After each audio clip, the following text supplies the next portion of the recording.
Nathan Vickers saw him was right in front of this donut shop. This donut shop is kind of a meeting place for most of the black transgender prostitutes in Hollywood. This is at Santa Monica and Highland.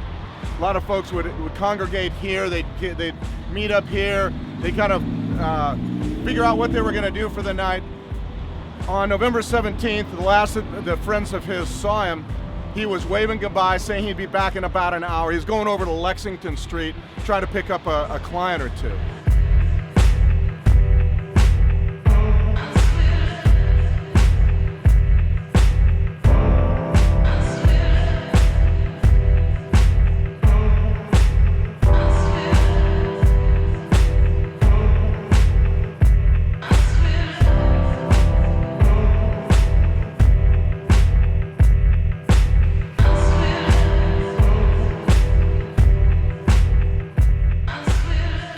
Officers responded to an ambulance shooting at this location. Upon arrival, they found the victim on the ground, unconscious, not breathing, suffering from a gunshot wound to the chest. Hollywood Homicide responded, set up a crime scene, and they're now investigating. Suspect information? We have a male, no further, left the scene. Victim information? It looks like a female transgender at this time, and that's all we have on her. I was working the next morning at the LA Times when I got a report very early in the morning, about 5:30, from the LAPD that there had been a murder over on Lexington. It looked like a transgender prostitute had been killed. We were very attuned to that kind of stuff because oftentimes transgender folks in general are targets of hate crimes and robberies and beatings. And so I spent most of the day trying to figure out what was going on. As I was just walking up and down the street talking to folks, I began to hear the beginnings of the story that would later take me through most of transgender Hollywood, the history of it, what had taken place, the mass immigration of Latina transgenders to this area, and of course the effect of the internet on this entire world that had existed in Hollywood probably since the 50s.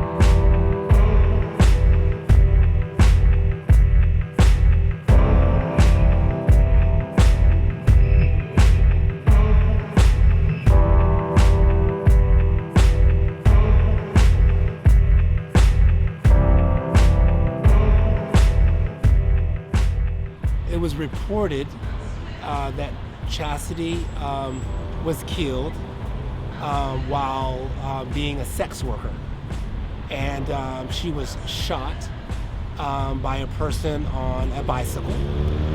And after shooting that individual, it was reported that that same suspect went to West Hollywood and attempted to rob another transgender person.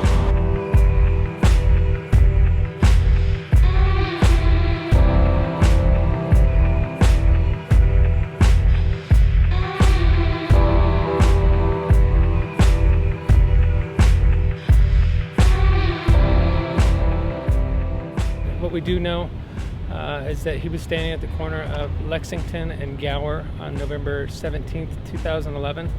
Just before 10 p.m., a gunshot was heard in the area, and Nathan was found dead on the street. Media covered this murder with great intensity, and that led to the identification of a witness who was able to provide a suspect description only as a black male on a bicycle. Approximately 20 to 30 minutes later in that evening, a few blocks away, which happened to be in Los Angeles County Sheriff's jurisdiction, another incident was linked to the murder. And that incident involved an attempted robbery with shots fired of another person who happened to be a transgender female. As I got into this story, I began to really try to find out as much as I could about Nathan Vickers. Nathan Vickers had grown up in East Palo Alto, a pretty tough town. His friends knew him as gay very early on, although his mother did not. He was a guy who was very funny, talkative, very loyal, but not terribly educated. He gets out of high school and he's a gay man trying to find work. For a while, he works in hotels, he works at restaurants, he works in Las Vegas for a while, but then along comes the Great Recession. And the Great Recession really takes the air out of his sails. He cannot find work. He's living in East Palo Alto again. He's back home with his mom, living with some roommates in Oakland, back and forth, trying to find a way, cannot find work at all. At some point there, without finding straight work, he enters the world of cross-dressers and transgender hooking up in Oakland. What he exactly intended, I don't think anybody really knows. Does he intend to become a transgender woman for the rest of his life? Did he just try to use it as a way of finding work? I don't know. I thought this was kind of one of the interesting mysteries of this story. Sam Quinones, when I first met him, he was a reporter with the Los Angeles Times. He contacted me asking me if I would accompany him on the Santa Monica Boulevard to see if we can recover some information about the murder of Cassidy. So he and I went in his car and we drove around several areas in Santa Monica and met with Amber. And she was the one who sat down with us in Jamba Juice and gave us information, what she knew.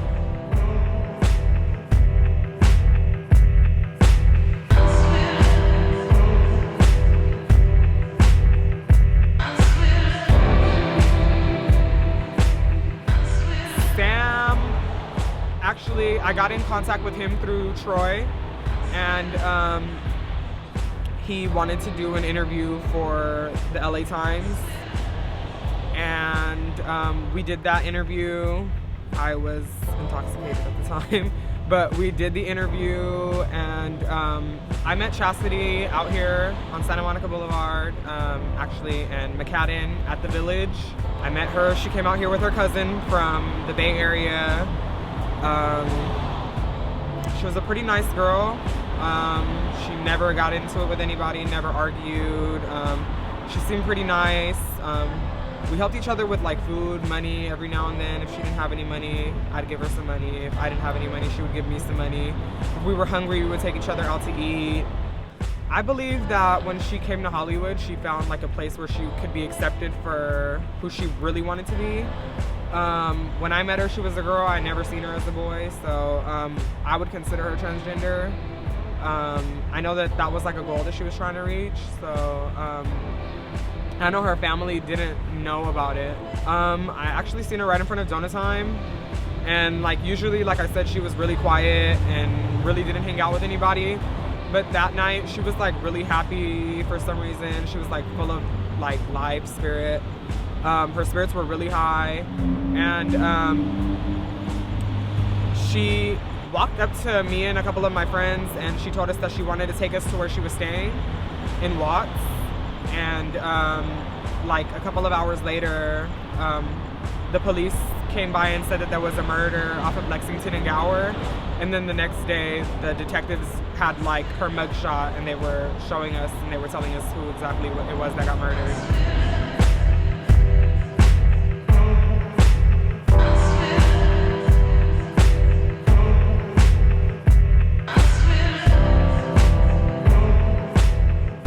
This strip mall at Highland and Santa Monica, where the Donut Time donut shop was in the geography of Santa Monica Boulevard, the hangout for black transgender hookers.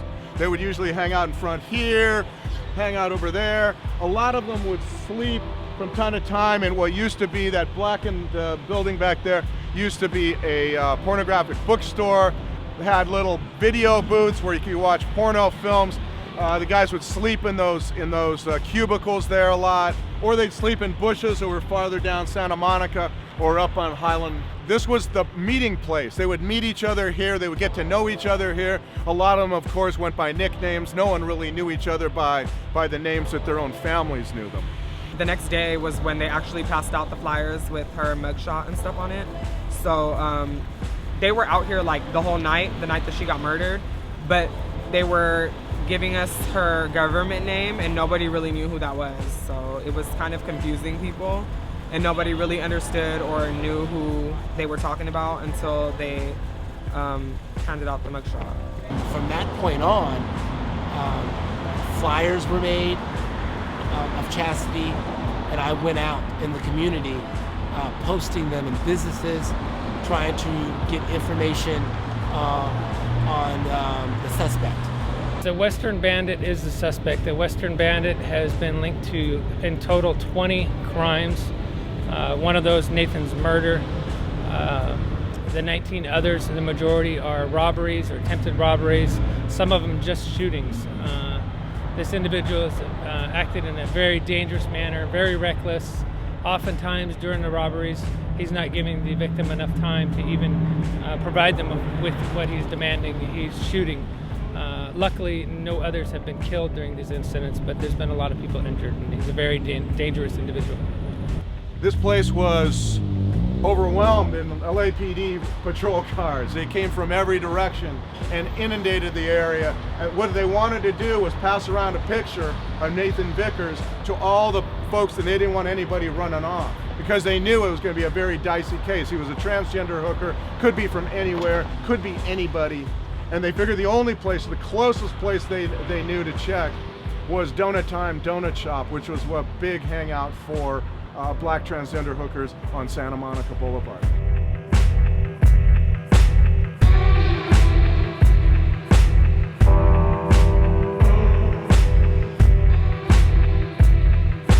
A few blocks from here is Lexington Avenue. Lexington Avenue has a kind of a storied history in the history of transgender hooking in Hollywood. For a long time, through the 80s and 90s, it was this huge hooking place where it was like dozens and dozens of transgender hookers all day long, all night long. They would be in like clumps, and you'd have like the full ecosystem of transgender hooking there. You'd have the most dazzling looking women down to guys who really weren't passing for women at all. And the only hooking that really takes place on Lexington now is during the day, some Latina hookers walking their dogs. They all walk dogs. That's kind of like the sign up and down Lexington during the day. At night, it's a place for only the homeliest, the transgender hookers who really don't look like women at all, and whose looks would not bear scrutiny under the lights of Santa Monica Boulevard.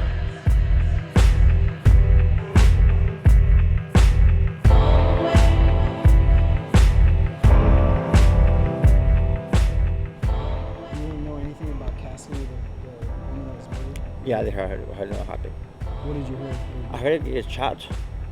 It gets shot just like that. These people just shot like that. So what? Or what? You ever feel afraid out here? Yes, you know, I never do nothing wrong. I think so.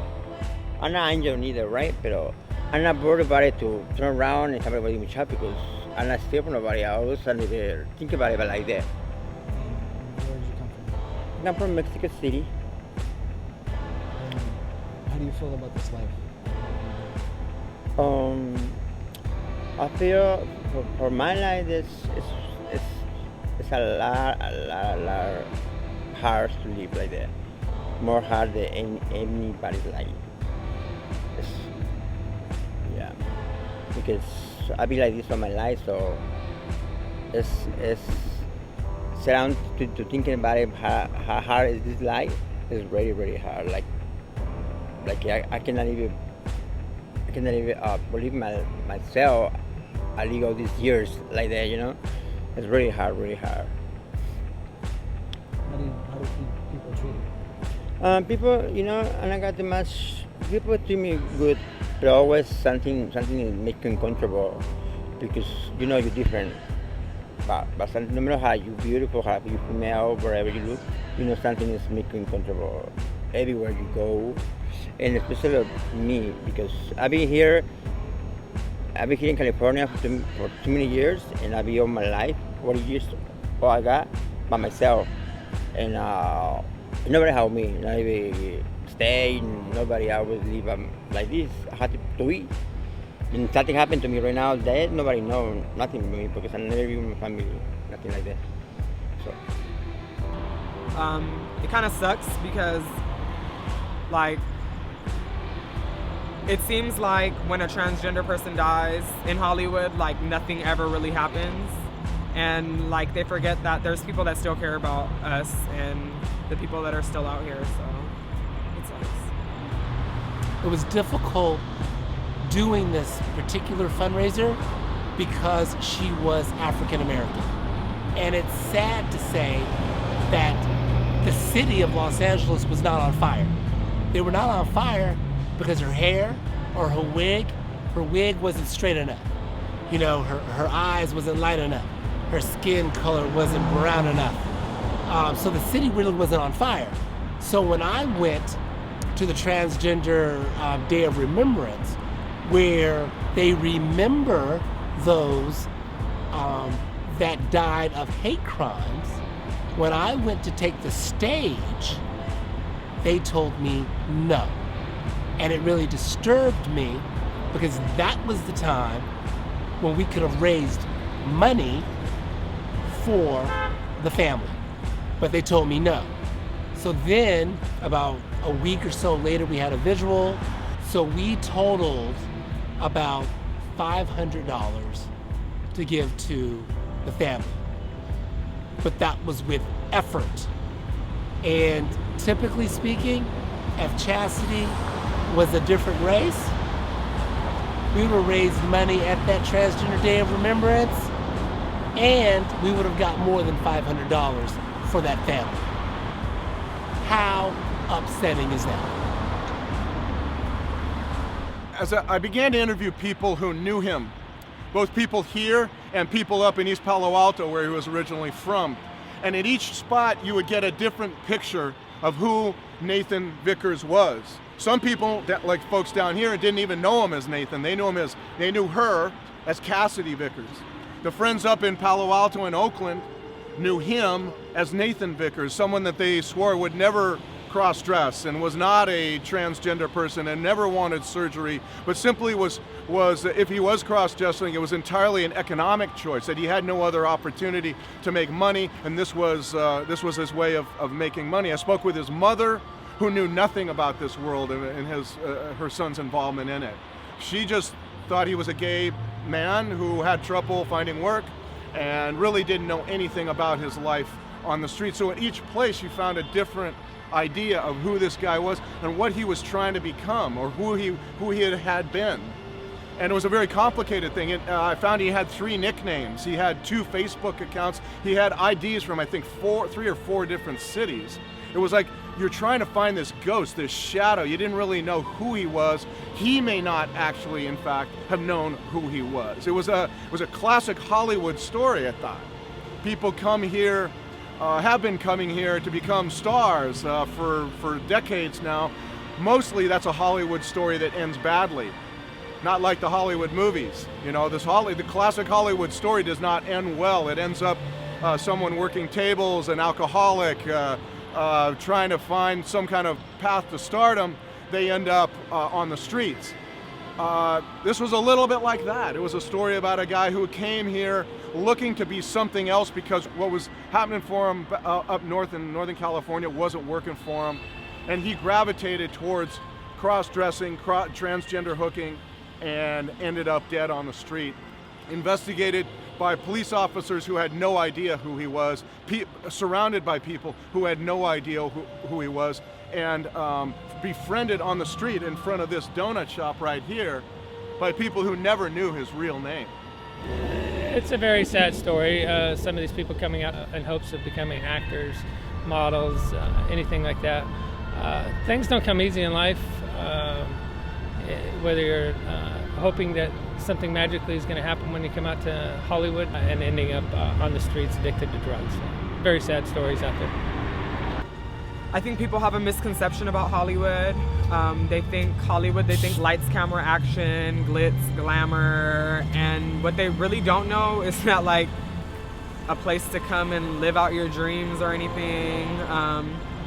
They don't know the actual truth about Hollywood, which is that it's a pretty dangerous place. It's infested with drugs, prostitution, gangs. Those are things that we don't see on TV or in the movies. So I think that's why these people are misled. But I mean, a lot of bad things happen. A lot of people die out here.